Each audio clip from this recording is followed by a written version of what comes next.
Hi everyone and welcome. Today I'm going to talk about whether it's safe to eat cream on a keto or carnivore diet. And what I mean with that is just whether it affects our blood sugar, whether it affects our insulin levels, etc. Because cream is something that a lot of people are consuming a lot of when they're on a keto diet because it's kind of a dessert a little bit, and it also makes food much more interesting. You can add a little bit of cream to pretty much anything that you're cooking, anything savory that is, and voila, it will taste really good. Same with cheese, but today I'm only talking about cream. And I also often get the question about what treats I eat on a low carbohydrate diet. And my answer to that today won't be the same as it was a couple of years ago. I have been more or less keto for over 10 years probably, and I have been surviving by allowing myself keto brownies, homemade sugar-free chocolate, homemade keto bounty bars. They're actually delicious and they taste actually really good, close to the real deal but not quite. Like almond flour crumbles of all sorts of kinds, and that is not very keto friendly, especially not in the amounts that I was eating them. So there are a lot of different keto desserts out there, and so two things. None of these keto treats are actually satisfying as they are because they were good, but they were not as good as sugar. So they're no real alternative to the real deal. But they kept me going. And what I've learned as well is that by eating these treats, sugar or not, I keep reinforcing the behavior of responding to my cravings and therefore getting a dopamine release. So as long as I keep doing this and keep repeating this, I will reinforce my behavior of giving in to cravings.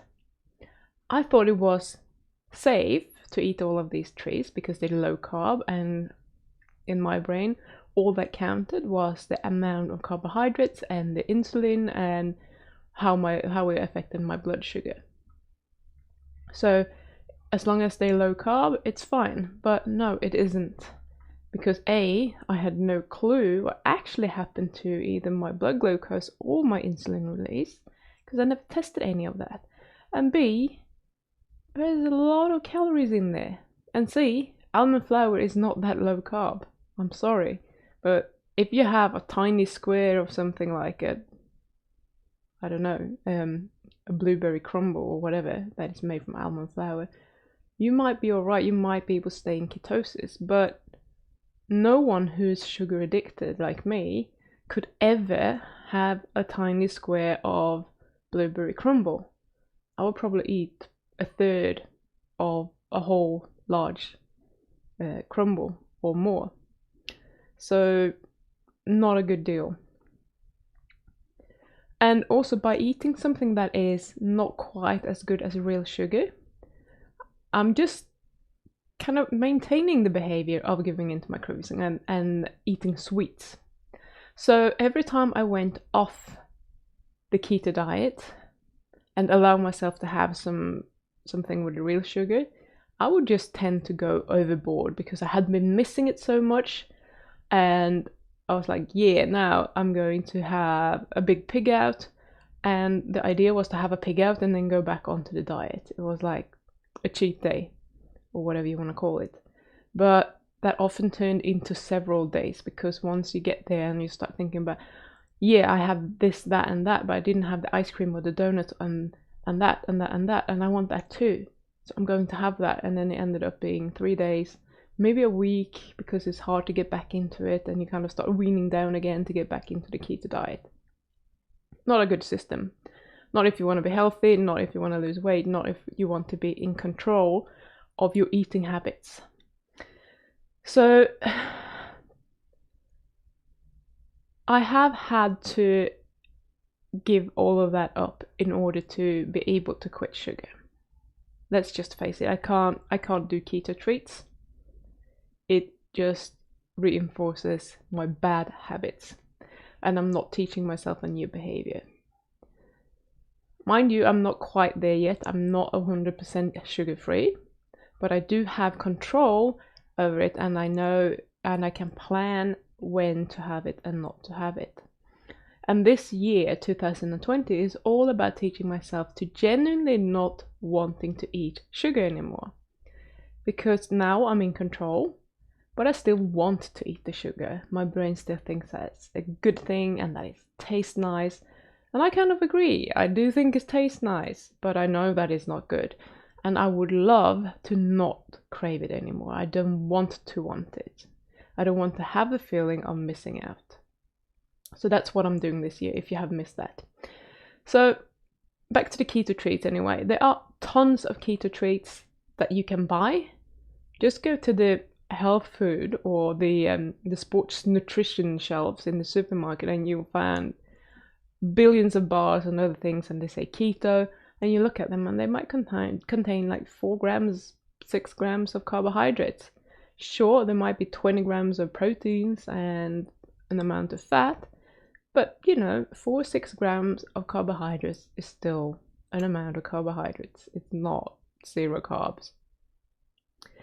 And they often contain sweeteners, and we don't like those, do we? So if you would go on Google, for example, you could get tons of things like these. So the 3-ingredient keto chocolate coconut something, I can't see what it says, but looks really good. But what's striking me is that one on the right, Fat Bombs, keto vegan no bake. Coconut oil, coconut butter, cacao powder. It looks very much like something we call ice chocolate in Sweden, which is ischoklad, which is basically a treat we have at Christmas, which contains of just coconut oil and chocolate. And you melt them together, and you put them in the molds, and then you keep them in the fridge because they melt really easily, and you eat them. And you can make those and on a keto diet as well, and I have made lots of them, and they're very, very easy to eat. And I made them with very dark chocolate that contains pretty much no sugar. I've added stevia, and I had coconut oil, and it's brilliant. And you just put them in your mouth and they melt away. It's perfect from that point of view. So it's so easy to eat desserts every day when you're on a keto diet, and I think that you're eating, you think that you're eating healthily, and it's all good because your insulin is low. But the question is it really low? And what happens to your blood sugar if there's any amount of carbs, or if there is a taste of sweet, for example?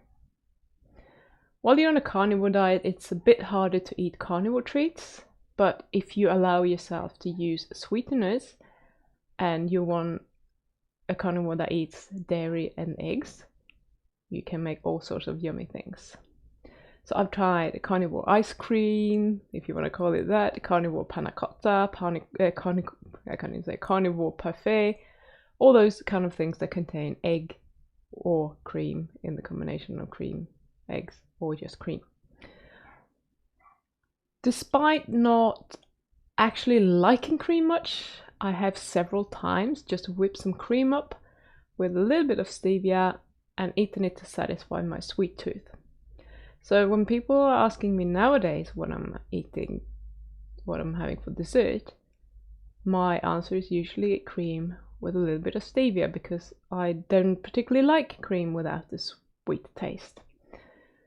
And if I didn't have any cravings, I probably wouldn't go and whip some cream up and eat it. It's not that good to me. So what I am craving, what I'm lacking, is the taste of sweet. So this has pretty much the same effect. It's not as effective at doing it, but it still has the same effect as eating keto treats. It's reinforcing my behavior of having something sweet, and it also kind of keeps my taste buds in that sweet spot That was a bit silly. It keeps my taste buds wanting and needing and tasting sugar. If you're off of sugar for a long period of time, things will taste a lot sweeter when you're tasting them. And I kind of keep it up by eating a lot of stevia, for example, then I would still crave a lot of sweet taste. So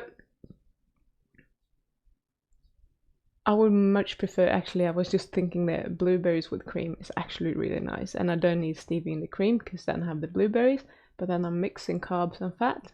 Not quite ideal, to be honest. So with that said, it's pretty much common knowledge that dairy actually stimulates insulin secretion.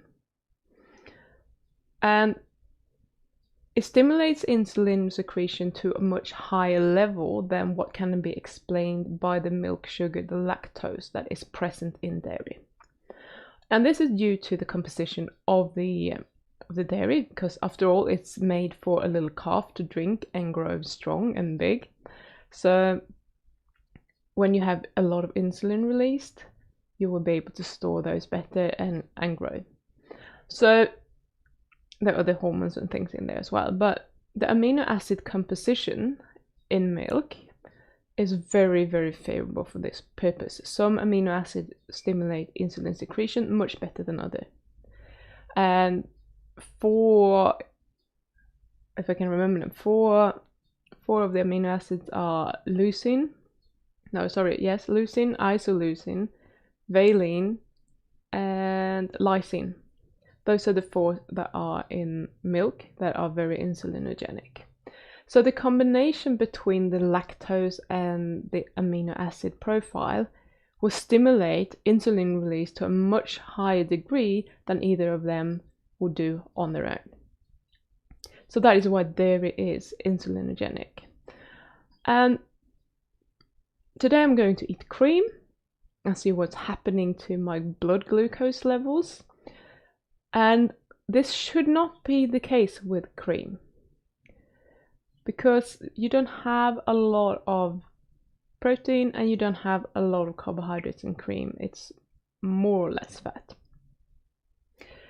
So with that in mind, I wanted to see obviously what is happening, and I got myself a glucose meter here that I'm going to use to see what's happening when I'm eating just cream.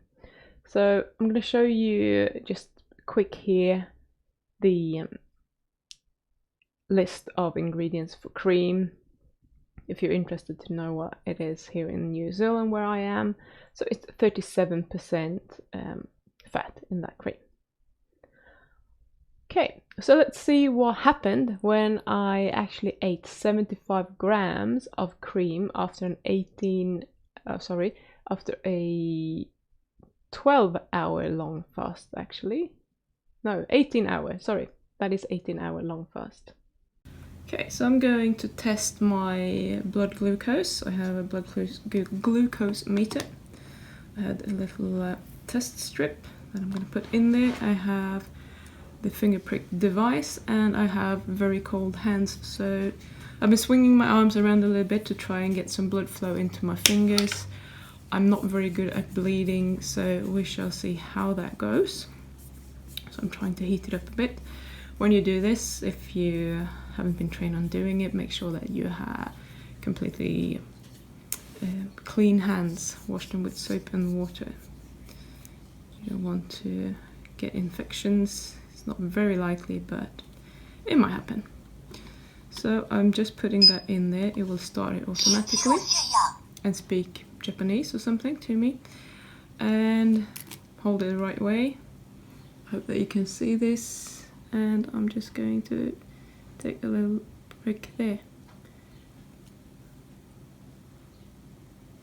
Nope. I need to prime it first. I thought I had done that. There you go. I had done it, I just failed at doing it, so you can tell I'm a beginner. And then poof. We shall see. Getting some blood out of there. It's not a lot, I don't know if you can see it on the camera. Yeah. They always say that you shouldn't use the first blood that you're getting out, so I'm gonna squeeze that out. Get rid of that. Try to squeeze some more out. There we go. So now I have a good decent amount of blood there. I can put that in here. And it will measure in 10 seconds. So this is before I have eaten anything. I've been fasted for 18 hours. And you can see my blood glucose is 4.1. I did measure it this morning when I woke up, and I've been fasted about 12 and a half hours, and it was 4.5, so it's very similar. Slightly lower, actually at a low range, so that tells me that maybe it's lunchtime. So now I'm going to go and eat some dairy, just cream, nothing else than cream. Okay, so I'm having just plain cream. I showed you the label earlier. There's nothing special with it. It's 37% full fat cream, and I'm just whipping it up. Okay, so I'm gonna eat some cream. I'm gonna put the scales on there. I was thinking I should have 50 grams of cream, but I just realized that when you're measuring when they are looking at the energy contents in cream, they are actually doing it per milliliter or per 100 milliliters or deciliter if you prefer. So I'm going to have to weigh the cream to make sure that I know how much I'm actually getting of everything, if I have a response at all. So let's see how much I'm gonna take. I was thinking 50 grams first, but that might not be enough to... So I will just start filling the cup and see how much cream I can eat, because I'm not a huge fan of just eating cream. We shall see. So that's a very large spoon. Yeah, I'm gonna have to probably take 3 of these. I'm aiming at 75 grams. Yes, I did it.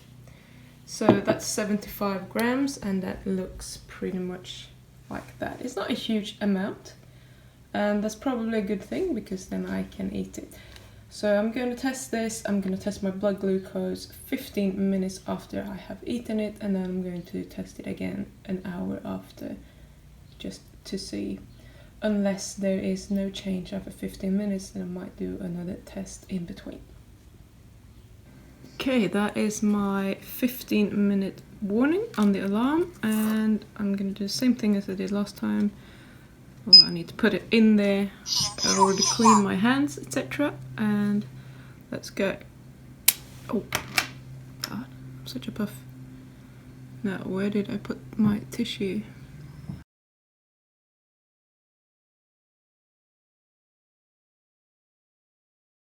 It has gone up slightly. So 4.5, interesting. Good to know. Following 2 measurements were taken at the beach. So we just drove down there, and 30 minutes was 5.3 and 60 minutes was 5.5. Wow, this was a surprise, I must say. My blood sugar went up a lot more than I would have ever thought. So just showing you here, I just put it into a little table for you. I did test my blood glucose this morning, and it was 4.5. It was 20 minutes past 6 this morning. I had been fasted for 12 hours. And then just before I had the cream, it was 4.1. And as you remember, then it went up to 4.5 after 15 minutes, and then 5.3 after 30 minutes, and 5.5 after 60 minutes.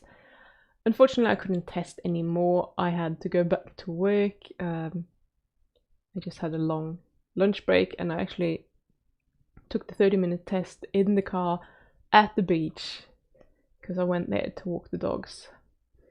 And if you want to see it in another table, it might be more interesting to see it like that. It goes up from, you know, you can see how it reacts, and then it kind of planes out a little bit. And yeah, that's my blood sugar after eating just heavy cream, whipped heavy cream with nothing added whatsoever.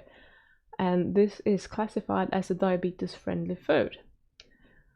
Technically, my blood sugar was actually just within the normal range for fasting, for a healthy fasting blood glucose, which is, if it's above 5.5, a fasting blood glucose, you are classified as pre-diabetic. So technically my blood glucose isn't actually that high. But having said that, it's actually gone up 1.4 points, and it might still have gone up slightly more after I tested it, but I don't know.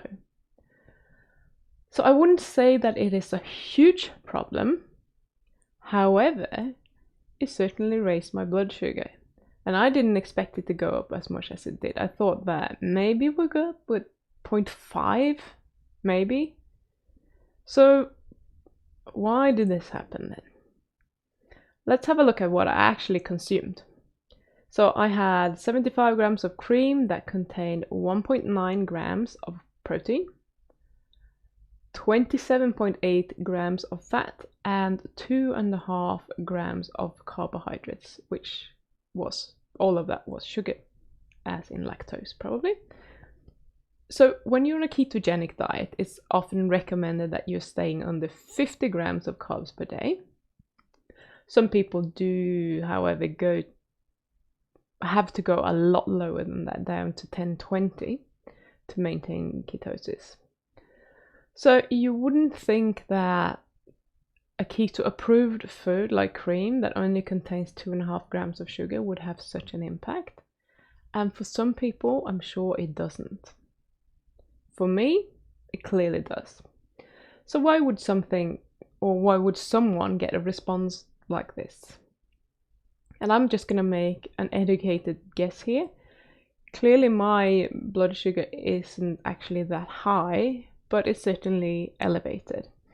So one explanation could be that someone who is actually insulin resistant could get that response, because if your cells don't react to any insulin released that my body produces, all of those 2.5 grams are going to be absorbed into your bloodstream and they will raise your blood sugar.